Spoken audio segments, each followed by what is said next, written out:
बिटिआरनि दैदेनगिरिफोरा जनायाव दावबायफैदों।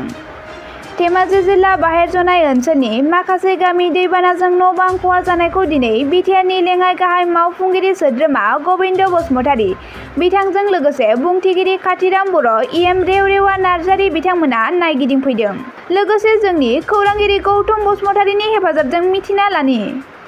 बिटिआर सरकार एबा आसाम सरकारनिफ्राय नोंथांमोना नैबे जनाय हालामनि सिङाव थानाय बेरासापुरि तारिकसारि बे जायगाखौ दै लोमनाय जायगाखौ नायनो फैदों। बे नायनो फैनाय बिथिङाव नोंथांमोना माबायदि मोनदों आरो माबायदि मदद खालामो रायजो राजाफोरखौ? जों बिटिआर सरकारनिफ्राय साब्रै थान्दै आं लोगोसे जा स्पिकार इएम आरो सासे एमसिएलए ज' धेमाजि ओनसोलाव थानाय रायजोफोरनि जिथु दैबानानिफ्राय एफेक्टेड जानाय खहा जादों आरो दुखु खस्थ' बिथांमोननि खबर लानो होनना जों फैदोंमोन। आरो दासिमहालागै मोननै गामि जों नायबाय नायनानै जथेस्थ' नुबाय जे बिथांमोना गोबां न' गारनो गोनां जादों दै लोमनायनि थाखाय आरो नायबावगोन। दा जों जिखिनि नुदों बेयाव जोबोद दुखु खस्थ' दं। बिथांमोननो रेसन गभर्नमेन्टनिफ्राय एसे एनै होदों खिन्थु थोजासे जायाखै होनना मिथिनो मोन्दों। आरो दिनै जोंबो रेसन दिनै लाबोफायाखै खिन्थु गाबोन समफोरनि भितराव जों रेसन हरगोन बेनि बेबस्था जों इतिमध्य थिग थाक खालामबाय। बेनिखायनो जायफोर दुखु खस्थ' गोलैनाय दं बिथांमोनखौ जों जास्ट सान्त्वना हिसाबै बिथांमोनजों देखाजानो होनना फैबाय। मानोना जों बिटिसि सरकार हिसाबै जा किसुमान लिमिटेसन थाबाबो बेखिनि ओनसोलाव जायफोर दुखु खस्थ' मोनदों बिथांखौ नायनाय जोंनि दायित्व आरो बे दायित्वखिनिखौ मानोनो मावफुंनो जों दिनै जाथाय फैदों। बिटिसि सरकारनिफ्राय मानगोनां गबिन्द चन्द्र बसुमतारी डिपुटि चिफ बेजों लोगोसे जोंना स्पिकार मानगोनां बेनिफ्राय इएम सासे एमसिएलए बिथांमोना फैनानै जोंनि नैबे धेमाजि ओनसोलाव जानाय जिবিলাক दैबाना बे दैबानाखौ गावसोरनि मेगनजों नायनानै जोंनि दुखु दाहाफोरखौ खबर लाफैनायनि थाखाय आं खौसेथि बर' सुबुं आफादनि जानानै बिथांमोननिसिम रोजा रोजा साबायखर बावदों। मानोना सिगाङावबो बिटिसिनिफ्राय नायहरदोंमोन एसे एनै थेवब्लाबो बिदि डाइरेक्ट फैनानै बिदि खबर लाफैयाखैमोन। आं बेनिखायनो थोंजोङै फैनानै जोंनि दुखु दाहाफोरखौ खबर लाफैनायखौ बिथांमोननिसिम साबायखर बावबाय। लोगोसे जोंहा आसाम सरकारनिसिम मोनसे डिमान्ड बा भारत सरकारनिसिम मोनसे डिमान्ड जों खालामबोगासिनो दङ गासै आफादफ्रानो खौसेथि बर' सुबुं आफादाबो। दा आसामनि जिবিলাক दैबाना समस्या बेखौ मोनसे राष्ट्रीय समस्या हिसाबै घोषणा खालामनानै बेखौ पार्मानेन्ट मोनसे जाहाथे सलुसनाव लाबोनो हायो। गोलाव माबायानो जाथों समानो नांथों थेवबाबो मोनसे दीर्घमियादि मोनसे आसनि लानानै बेखौ फोजोबस्रांनांगौ बेखौ जों सरकारनाव दाबि दैखाङो। आरो समाव रायजो राजानिफ्राय मिथिनाय बायदिब्ला जि रिलिफ मोन्दों बे थोजासे नङा होननानै फोरमायदों। स' बे बिथिङाव नोंथांमोना सरकारखौ माबायदि नारसिननो लुबैयो बा मा बुंनो लुबैयो इउबिपि आफादनि जानानै?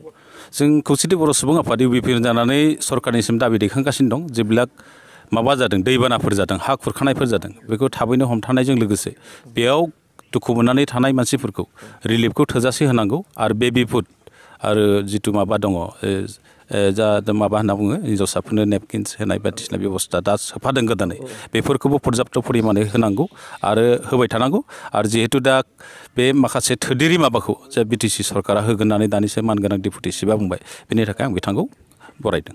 আমাৰ বিটিচিৰ ডেপুটি চিফ কাম এমএলএ গোবিন্দ বসুমতাৰী লগতে স্পিকাৰ আৰু একেসকলৰ ষ্টাফক লগত লৈ আজি বেৰাচাপৰি অঞ্চল বানপানী পৰিৱৰ্তন কৰিব আহিলে। তো সেইকাৰণে মই মিচিং অট'নমাছ কাউন্সিলৰ একেসকললৈ ধন্যবাদ দিছোঁ। এনেকুৱা এটা বানপানীৰ সময়ত সুদূৰ মানে বিটিডিৰ পৰা প্ৰতিনিধি আহি এই অঞ্চলবিলাক চাবলৈ আহিছে। আৰু ইয়াতে দেখিছোঁ এই অঞ্চলবিলাকত বিভিন্ন জাতি জনগোষ্ঠীৰ লোক ইয়াতে আছে। বড়ো মানুহ আছে, নেপালী মানুহ আছে, বেংগলী মানুহ আছে, আহোম মানুহ আছে, তাৰপাছত সোণোৱাল মানুহ আছে, তেনেধৰণৰ হাজং মানুহ আছে। বহুতো জনগোষ্ঠীৰ মানুহ ইয়াতে একেলগে ভাগ কৰে। গতিকে বিটিচিয়ে খুব অতি সুন্দৰভাৱে ইয়ালৈ মানে আহি এইকেইটা মানুহৰ লগত ইণ্টাৰেকশ্যন কৰিছে, কথা পাতিছে আৰু কথা দিছে, আশ্বাসো দিছে। মই দেখিছোঁ যে এখেতসকলে কিছু ৰিলিফ সাহায্য দিয়াৰ কথাও কৈছে। আমাৰ ডেপুটি চিফ ছাৰে কৈছে, এতিয়া মই বুজি পালোঁ আপোনালোকে তোমালোকে ক'লে।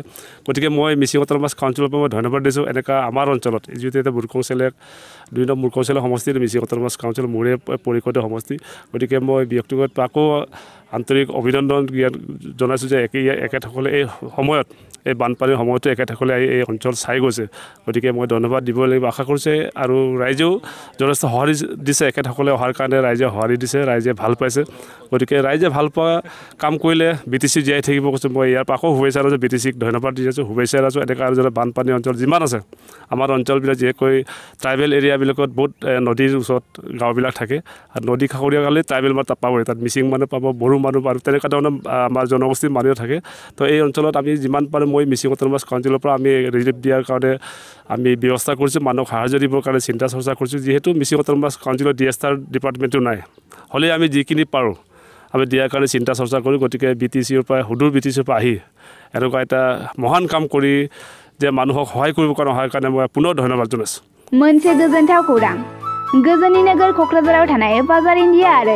MRM हस्पिटाल साखाथियाव बड'लेण्ड थेरापिस्ट सेन्टाराव थुब्ला ब्रह्मआ गुबुन गुबुन रोखोमनि सानाय सुनाय गोनां सुबुंफोरनि थाखाय फाहामथाय होनाय जायो जेरै जान्जि सानाय हान्थु सानाय गोदोना सानाय आदै सानाय आफादावदै सानाय जानजि जरा सानाय खर' सानाय सिनस्रि जरा सानाय बैफोरबायदि सुबुंफोरनि सानायफोरखौ फाहामथाय होबोगासिनो दं सोरबाफोर बे बेरामाव गोग्लैनाय सुबुंफोरा बे खाबुखौ लानो हागोन गोबां मिन्थिनो थाखाय नैबे जानबुं नङाव फन खालाम 9974030738